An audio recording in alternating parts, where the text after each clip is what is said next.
Ал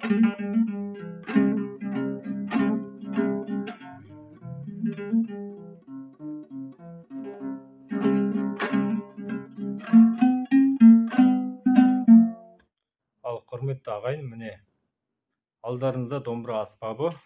Қазір мен осы домбыра аспабын қалай тарту керек, сол жөнінде айтатын боламын. Домбыраны жалпы оңай әдіспен үйреніп кетуге болады. Ол яғни мына сандар арқылы, мысалы 1, 2, 3, 4, 5 деп. Домбыраның пернесінен сандарды санап табасыздар.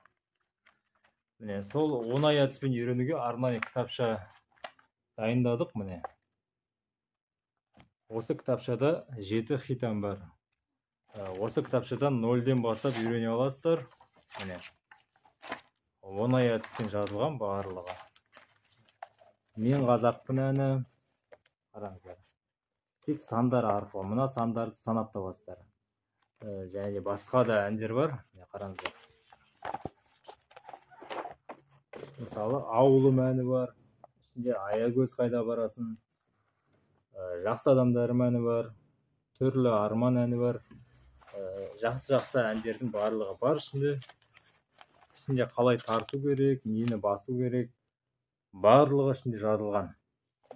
Осы кітапшаны электронды нұсқада ала аласыздар WhatsApp-тан. Осында кітап түрінде емес, WhatsApp-тан ала аласыздар. Электронды нұсқада. Ал осы кітапшадан 0-ден бастап енді 6 жастағы баладан үлкендерге дейін үйреніп кете алады, 60 жастағы. Ал осы кітапшаға тапсырыс бере аласыздар, комментарий жазып. Мен сіздерге өздеріңізге жекеге жазатын болам. Ал домбыра үйреніп алыңыздар.